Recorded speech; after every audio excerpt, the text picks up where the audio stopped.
Hey everybody. Okay. Northcote House explores how we can deliver simple, elegant housing, good housing, that does not rely on a big budget or a spectacular site. Located a short walk from where St George's Road crosses Mary Creek, it is a house that is built from common materials for an average budget on an ordinary site, and some would say an undesirable site next to a bottle shop. Some might say it's desirable. It celebrates the craft of good carpentry and traditional building techniques, the emphasis on quality of space and execution. This is my house, where I live with my wife Jojo, son Luca, and Sonny the dog, and Rocket, who's also a dog but also a Labrador. Beyond our immediate needs, we needed flexibility so the house could accommodate us in the long term. We needed space for my ageing parents to stay, a zone for Luca where he could be sectioned off as he gets older and explore his independence, whatever that might mean. And we wanted a single level house to allow us to age in place if we needed to. There have been some personal indulgences, probably too many, but at its core, the house is a simple and cost-effective that could be translated to other sites. The construction budget was $1 million, landscaping $30,000, and we extended our mortgage to do that, and the land a bargain at $995. It took 18 months from purchase to handover. When we bought the site, it was derelict, covered in 30 years of builder's rubble. There was so much debris that you actually couldn't walk through the site. The existing workers' cottage had been left to rot, and unfortunately most of it, except for the front façade, was unsalvageable. The new house occupies 2 lots. One accommodates the house, which is on the lower section of the site, while the other, which can't be built on because it was a stormwater easement and an old laneway, becomes a linear garden. Sincere to its context, the extension is expressed as a singular form extruding from the existing weatherboard that you can just see at the front end of the photo. The western façade is comprised of sliding glass doors, providing each room with a unique dialogue to the distinct aspects of the garden. Blue cantilevered shades protect the house from the west-facing sun and add privacy from the commercial tenancy next door, which is on the left, whilst allowing in light, air and aspect. The house has been designed in 3 parts. The middle area is the primary zone, including the main bedroom on the left, the living room and kitchen.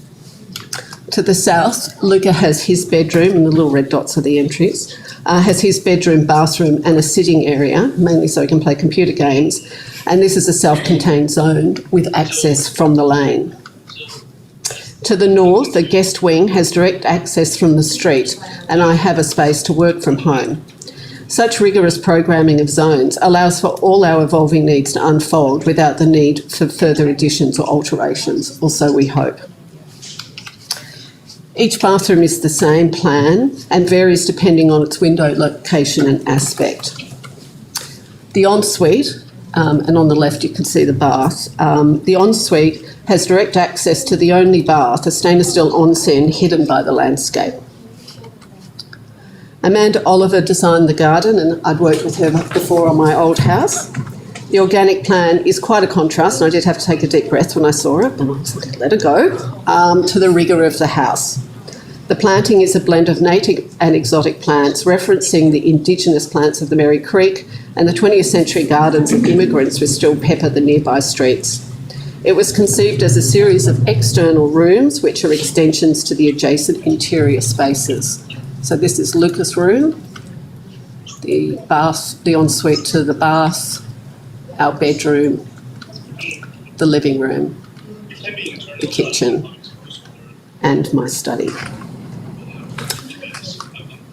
The form is simple and repetitive. Designed on a rigorous 3.8 metre grid, we're able to build the house with no steel. The skillion form maximises the height of the internal rooms whilst maintaining a 3.2 metre wall to the neighbours. No room is deeper than 4.1 metres wide. A few checks here. I referenced Eileen Gray's Villa E1027 for the form.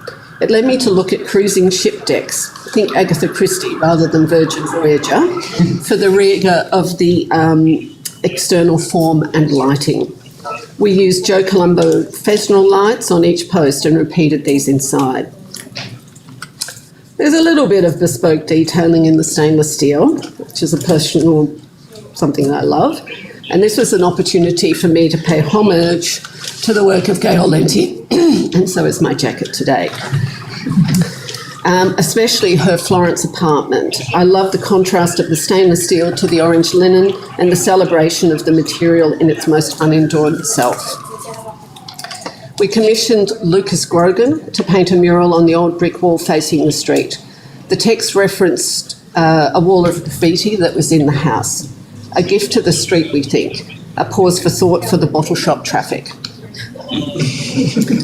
I designed the shower screens. This is some of my personal little joy, I suppose. I designed the shower screens using a simple pin pivot with no hardware.